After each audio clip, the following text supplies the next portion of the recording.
लेते हैं अपन सल्फर डाइऑक्साइड।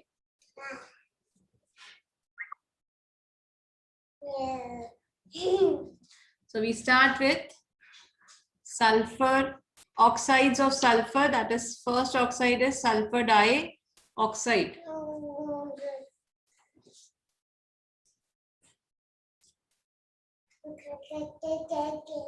SO2। ठीक, सेम में पढ़ेंगे क्या प्रॉपर्टीज हैं, क्या प्रिपरेशन मेथड्स हैं, उसी तरीके से हम आगे बढ़ेंगे। तो फर्स्ट पढ़ते हैं प्रिपरेशन मेथड्स।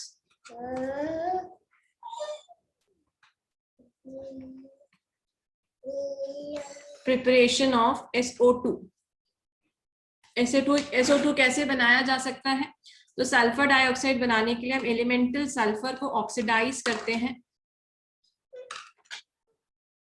तो ये बनता है 8SO2। ऐसा ही मेथड आपको फॉस्फोरस के लिए याद आया होगा कि हमने P2O5 बनाने के लिए और P2O3 के लिए भी हमने एलिमेंटल फॉस्फोरस को ऑक्सीडाइज किया था, तो सल्फर डाइऑक्साइड बना था।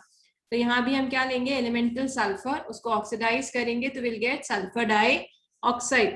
देन लेबोरेटरी मेथड या लैब मेथड, हर उसमें लैब मेथड इंपॉर्टेंट है, आपको याद रखने हैं लैब मेथड में किस फॉर्म से आप सल्फाइड्स बना सकते हो। तो लैब मेथड मतलब कि जो आप डिटेक्शन टेस्ट करते हो उसमें हम क्या सॉल्ट लेते हैं, तो सोडियम सल्फाइड का हम यूज करते हैं, और concentrated H2SO। Sulphur dioxide is basically a concentrated acid group. अगर आप लोग को याद हो कि आप जब डिटेक्शंस करते हैं एसिड और बेसिक रेडिकल्स का, तो उसमें दो ग्रुप्स होते हैं, एक होता है डाइल्यूट H2SO4 और दूसरा होता है कॉन्सेंट्रेटेड सल्फ्यूरिक एसिड, राइट। तो सल्फर डाइऑक्साइड जो होता है that is when you add dilute sulphuric acid to the test. और किस टाइप की स्मेल आती है सल्फर डाइऑक्साइड के एवोल्यूशन से?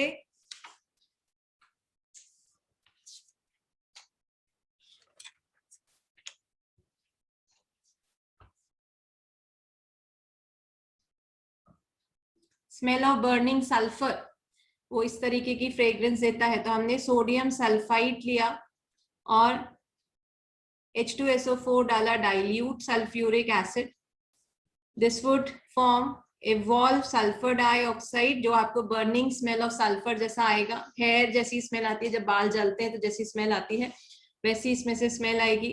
सोडियम सल्फेट फॉर्म होगा and water as a by product. दूसरा आप सॉल्ट, दूसरा तरीका है आप कॉपर टर्निंग्स को सल्फ्यूरिक एसिड में जब ऐड करते हो तो भी ये सल्फर डाइऑक्साइड गैस इवॉल्व करता है along with copper sulfate and water. This is the lab method for preparation of sulfur dioxide. The second property of sulfur is ये acidic होता है nature में. Now we already know the oxides which are acidic in nature, basic in nature and neutral oxides. Basic जितने metal oxides हम पढ़ते हैं वो सब बेसिक ऑक्साइड्स होते हैं, जो हम नॉन मेटल ऑक्साइड्स पढ़ते हैं वो एसिडिक ऑक्साइड्स होते हैं, because they are dissolving in water forms acids. तो एसिडिक नेचर शो करता है क्योंकि सल्फर डाइऑक्साइड को जब आप वाटर में ऐड करोगे तो ये सल्फ्यूरस एसिड फॉर्म करेगा, it would form H2SO3 that is sulphurous acid. और इसीलिए SO2 को बोला जाता है anhydride of sulphurous acid, right.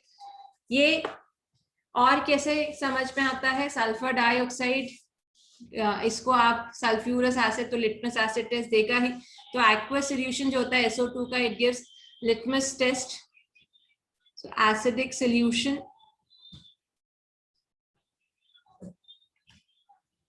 gives litmus test, that is it turns blue litmus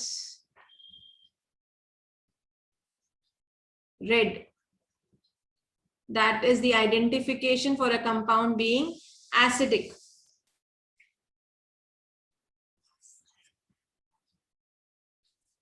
Next is you can also form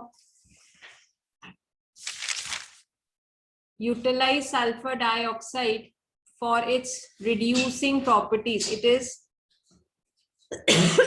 sorry, it is reducing in nature, yeah, it shows reducing character.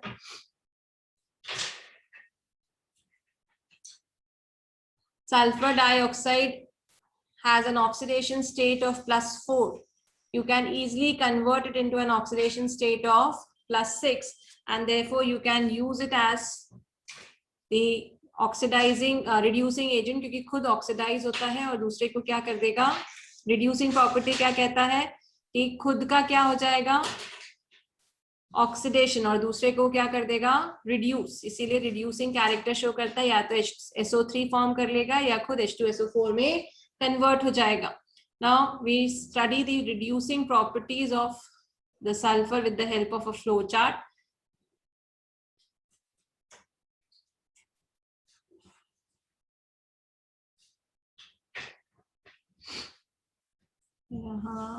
I'm using a new page for this.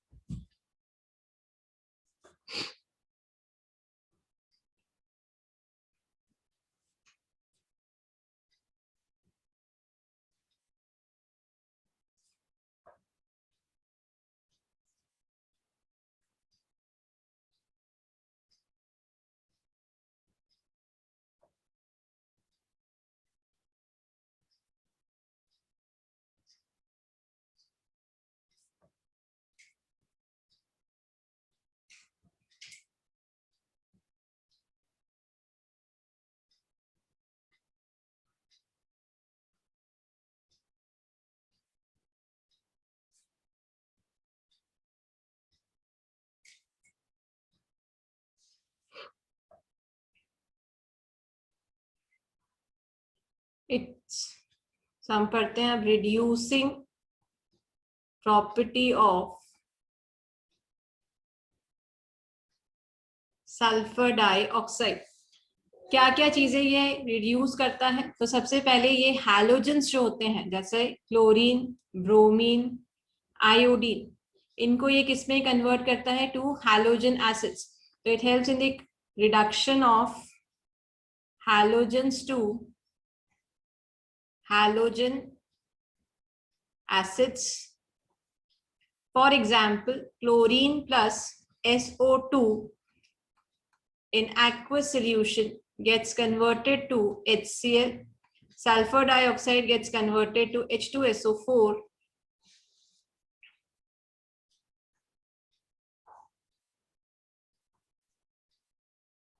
Same way जब हम bromine use करते हैं तो bromine plus sulfur dioxide plus water gets converted to hydrogen bromide plus H2SO4.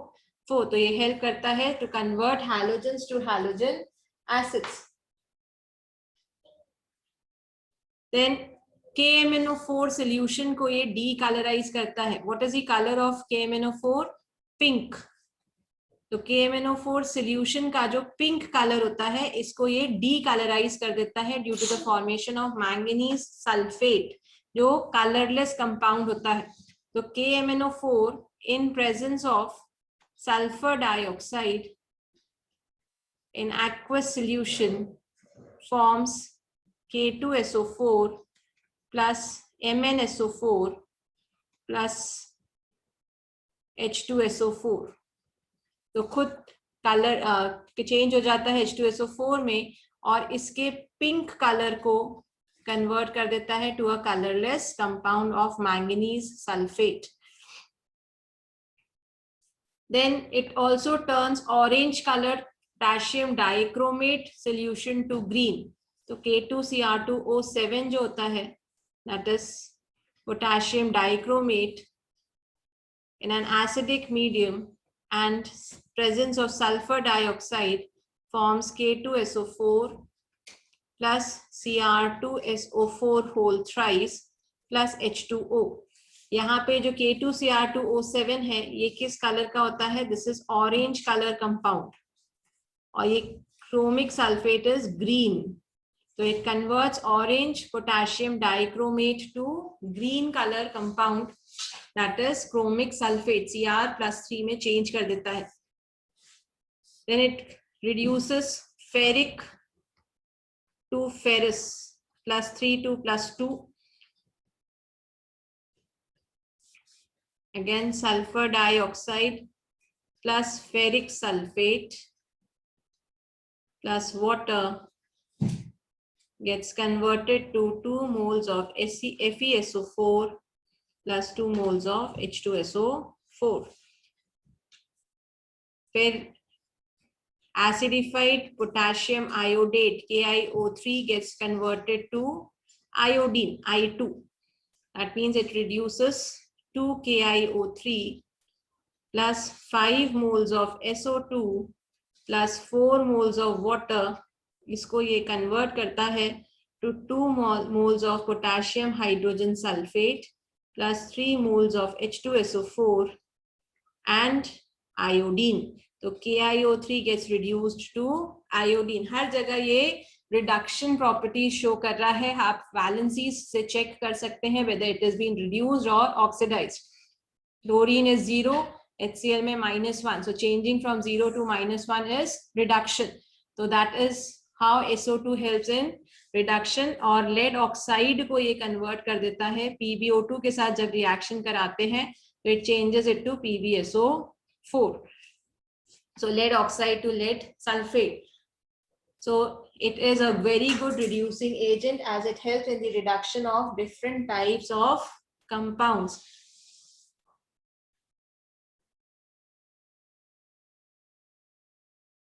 So next one is oxidizing properties of sulfur dioxide.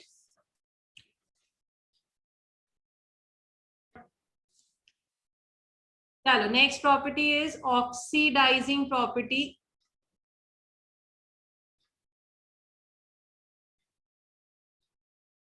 of sulfur dioxide. ठीक, अब oxidising है मतलब ये ऑक्सीडाइज करेगा. किस किस को ऑक्सीडाइज करेगा तो वो पढ़ते हैं. It oxidises H2S hydrogen sulphide two sulphur, मतलब H2S would react with sulfur dioxide to form water and elemental sulfur. दूसरा, active metals are also oxidized on reaction with sulfur dioxide.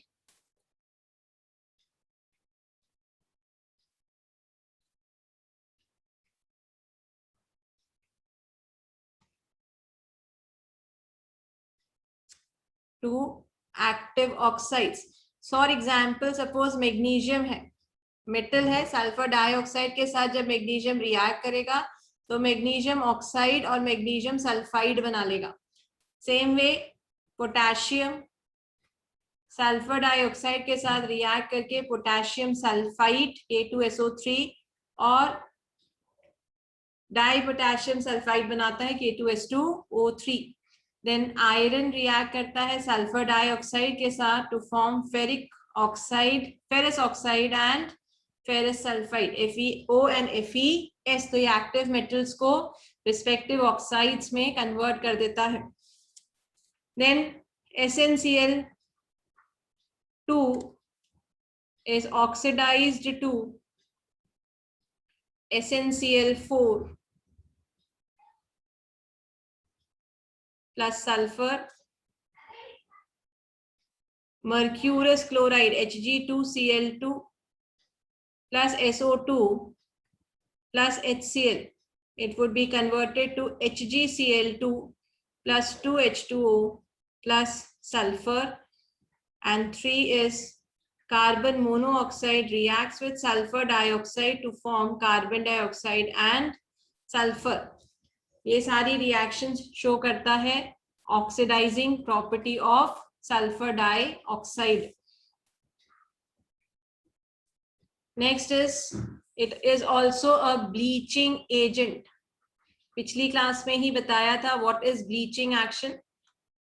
किसी भी colored vegetable matter को decolorize कर दे उसको हम बोलते हैं bleaching action. लेकिन इसका bleaching action is important. Question बनता है on bleaching action of sulfur dioxide.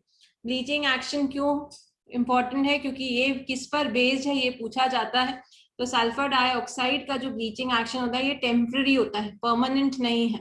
ये रीजन पूछते हैं कि why is the bleaching action of sulphur dioxide temporary, क्योंकि ब्लीचिंग एक्शन जो ये कॉज करता है ये नेसेंट हाइड्रोजन रिलीज होने की वजह से होता है, that is it is basically based on the reduction process.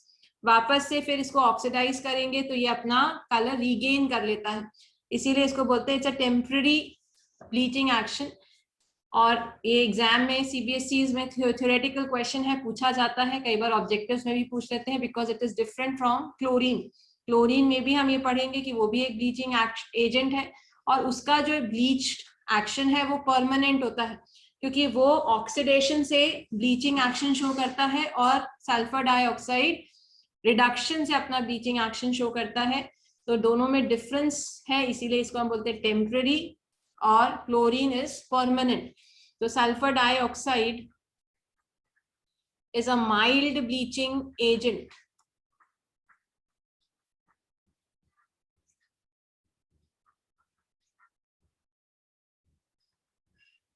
It is a mild bleaching agent. Its bleaching action जो है, ये आप आंसर याद भी कर सकते हैं डायरेक्टली कि its bleaching action is due to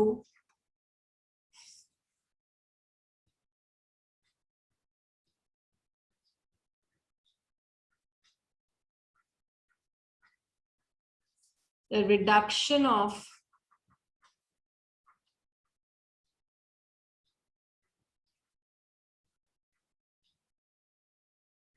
vegetable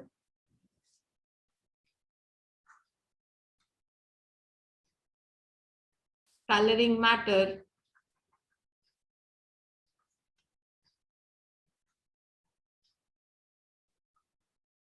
by nascent hydrogen liberated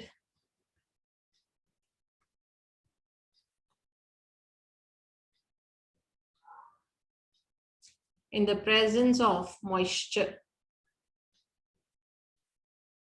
ठीक, इसीलिए ये आपको याद रखना है कि इसका ब्लीचिंग एक्शन किसकी वजह से है, रिडक्शन से, और कि ये क्या लिबरेट करता है, नेसेंट हाइड्रोजन लिबरेट करता है, इसीलिए ये रिडक्शन से कॉज करता है। सल्फर डाइऑक्साइड की रिएक्शन कराते हैं वाटर के साथ, दैट इज मॉइस्चर बेसिकली, तो ये कन्वर्ट हो जाता है sulphuric acid H2SO4 and release करता है 2 नेसेंट हाइड्रोजन। फिर ये जो नेसेंट हाइड्रोजन है ये वेजिटेबल कलर्ड मैटर को के साथ रिएक्ट करता है और फॉर्म हो जाता करता है उसको change into colourless vegetable matter में। याद रहेगा ये, और यहाँ पे इस पे एक नोट डाल दीजिए कि this action is this is a temporary action as it regains its color due to oxidation. आई बात समझ में? Yes, ma'am. So this finishes your properties of sulfur dioxide and this finishes your sulfur dioxide. Sulfur dioxide ही पढ़ना है हमको, sulfur dioxide हम नहीं पढ़ रहे हैं, हम अब पढ़ेंगे oxo acids of sulphur. Very very important है ऑक्सो एसिड्स ऑफ सल्फर। लेकिन कितना टाइम है अभी?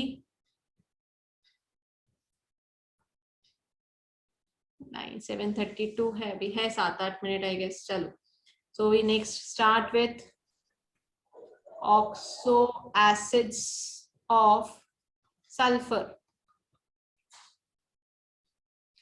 Very, very, very important. You have to learn the structures of oxo acids.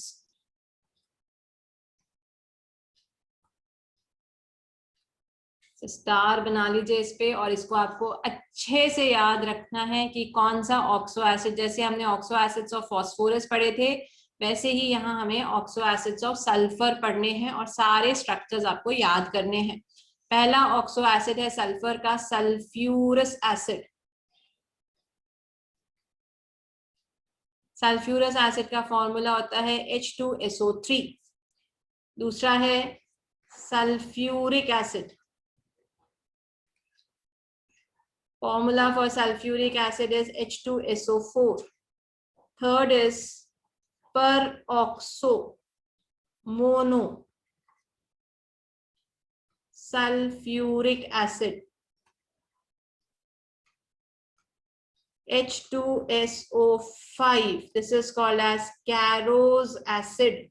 Very important. नाम से क्वेश्चन पूछा जा चुका है. What is the formula for Carros acid? So H2SO5 is called as Carros acid. Fourth is dithionic acid, H2S2O6.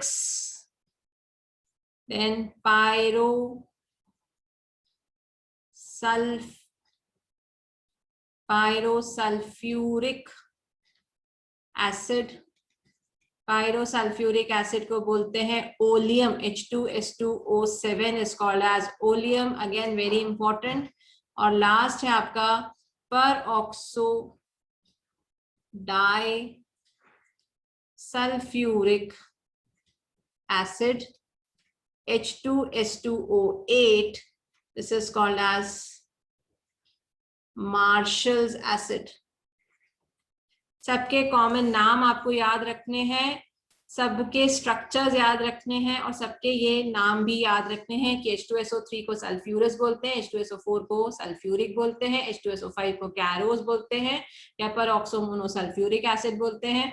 फिर H2S2O6 डाइथायोनिक acid है, H2S2O7 को oleum बोलते हैं और H2S2O8 को मार्शल्स एसिड बोलते हैं. अब इसमें सब में सल्फर जो है वो आपका सेंट्रल एटम है, 2 हाइड्रोजन है और 3 ऑक्सीजन है, मतलब एक ऑक्सीजन डबल बॉन्ड से जुड़ा होगा और 2 इसके पास OH ग्रुप्स होंगे और एक इसके पास लोन पेयर होगा, तो इसकी वैलेंसी सैटिस्फाई हो जाएगी. This is H2SO3. अब ये जो H2SO4 है, मतलब ये जो डबल यहाँ लोन पेयर बनाया था, यहीं पर हम डबल बॉन्डेड ऑक्सीजन बना दें, तो H2SO4 में 2 डबल बॉन्डेड ऑक्सीजन होते हैं और 2 OH ग्रुप्स प्रेजेंट होते हैं, इसीलिए डाई बेसिक एसिड है क्योंकि ये अपने दोनों हाइड्रोजन्स रिलीज कर सकता है.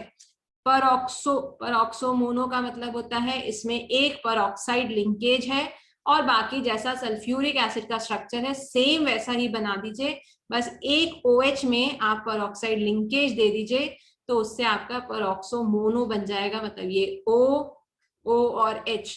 तो ये जो परऑक्साइड लिंकेज आ गई इसकी वजह से इसका नाम हो गया परऑक्सो मोनोसल्फ्यूरिक एसिड, क्योंकि सल्फ्यूरिक एसिड में ही परऑक्साइड लिंकेज है और 5 ऑक्सीजन को ये जस्टिफाई कर रहा है. डाइथायोनिक एसिड मतलब 2 सल्फ्यूरिक एसिड को आपस में जोड़ दिया तो बन गया डाइथायोनिक एसिड. तो बिल्कुल जोड़ सकते हैं, एक सल्फर को दूसरे सल्फर के साथ जोड़ दिया तो ये हो गया H2.